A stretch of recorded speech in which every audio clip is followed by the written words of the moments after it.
this week is a former member of the Senate Judiciary Committee. He is currently the host of the Al Franken podcast, where he talks to leading minds in the world of politics. We are very excited to welcome Senator Al Franken to The Issue Is for the first time. Senator, great to see you and welcome. Great to see you, Alex. Thank you for having me. All right, so let's begin with this week's debate, which I call a dumpster fire for democracy. Here's a few of the lowlights. The people understand, Joe.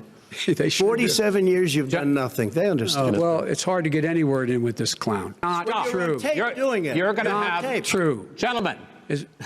I hate to raise my voice, but I think it seems to be. Why should I be different than the two of you? What did you make of that whole spectacle? It was sad. I think that was a lot of people's reaction. I put it mainly on Trump. I mean, he was the one interrupting and not obeying the rules. And the next one is a town hall meeting, so presumably he'll behave himself a little bit better because of that format. But they should, they should change the rules and be able to cut off someone's mic. But he looked desperate. He looks like he knows he's losing. Now, I know this is California. I have no illusions about my interview here flipping California blue. But still, everyone should vote. I know there are a lot of Democrats that would have loved the thought of you on a debate stage with President Trump, in part because he does not like the idea of ever being mocked. If you were on a debate stage with him right now, what would you say to him? Well, you know, when he started talking about violence in the cities, I think what I might have said to him, I know you passed your dementia test, but you are aware that you're the president, aren't you? I mean, there's plenty of things to say to him. I hope he calls Joe Biden Sleepy Joe. And I would just go, oh, yeah, I know you love nicknames. I know you called Elizabeth Warren Pocahontas. I like to call you Poca Porn Star. Okay. That should be trending right now. I think I just, poke a playmate and pay her off. Okay. Your nickname. Let's get to the other big story of the week, the nomination of Amy Coney Barrett to the Supreme Court. When she was actually nominated to be a federal judge, you were on the Senate Judiciary Committee and you grilled her about some of the groups that she spoke in front of. Let's show you a clip from that. Is it your habit of accepting money from organizations without first learning what they do? It has never been my practice to investigate all of the policy positions of a group that invites me to speak. Senator, now, I question your judgment. The root word of judgment is judge.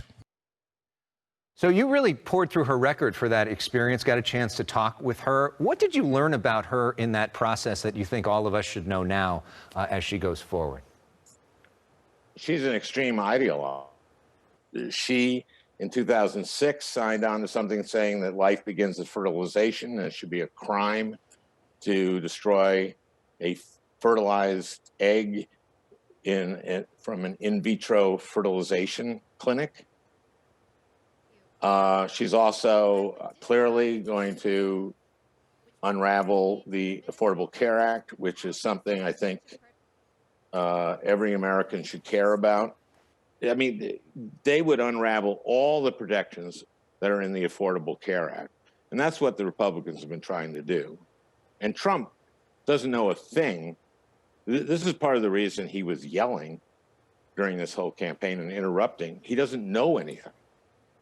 Remember when healthcare didn't pass and he said, who knew healthcare was complicated?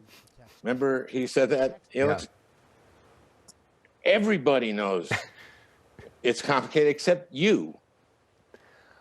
Yeah. That's another line that I would use. I would say, I mean, he has no clue I think part of the reason he debated the way he did is that he had to either prepare for the debate and know stuff or do what he did.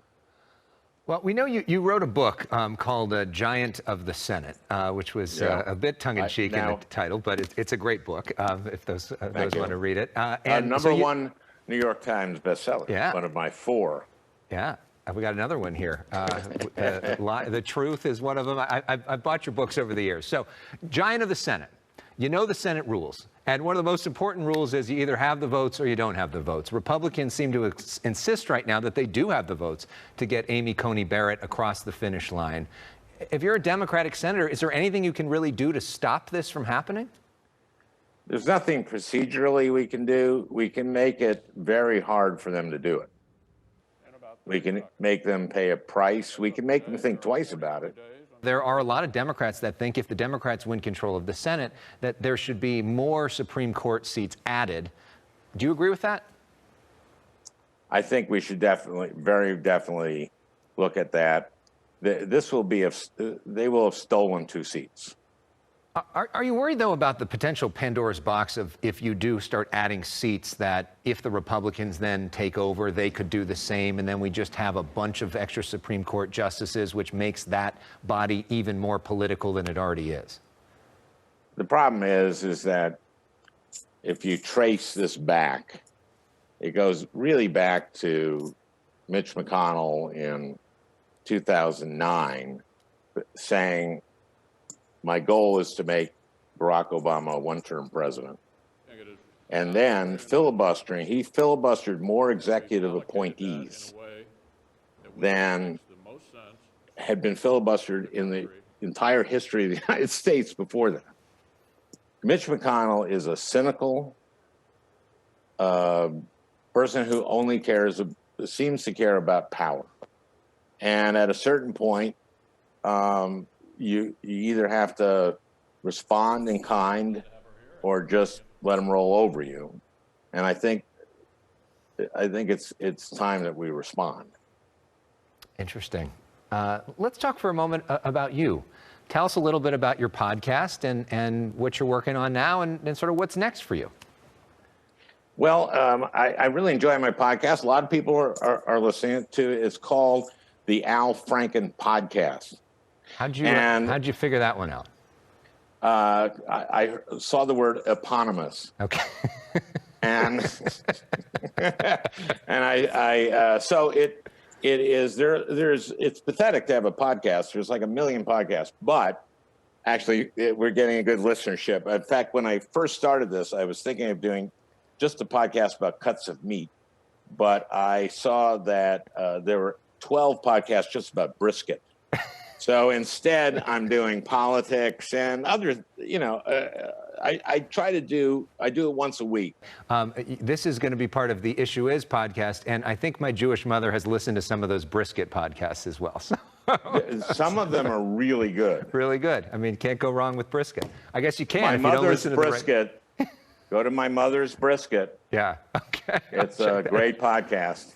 We love to have a little bit of fun because this is such heavy topics, and we'd like to get to know our guests a little better. We do a little game called Personal Issues. This is where we put 30 seconds up on the clock. We get to know you a little bit better. Okay? You ready? Okay. Yeah. All right. Are we all ready? Here we go. What's the meal that you cook the most? Linguine and clam sauce. Who is your favorite comedian? Wow. Won't say. Who's your favorite conservative? I have a lot of friends. My favorite conservative.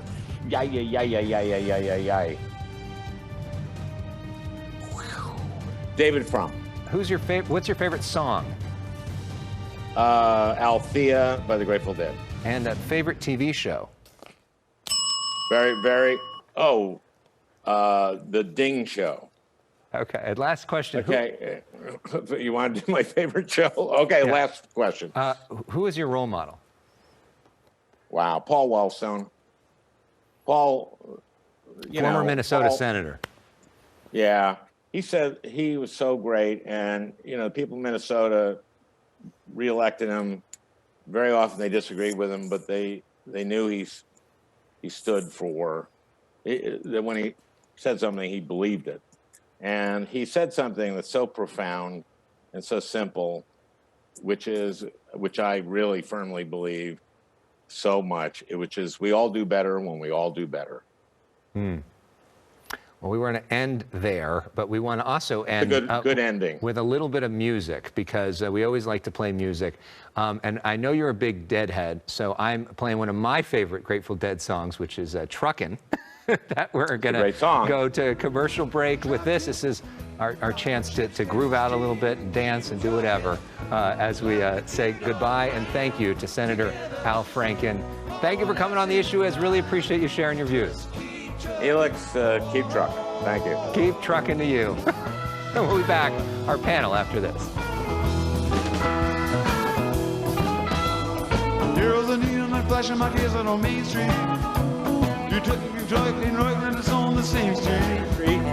Your typical city involved in a typical day.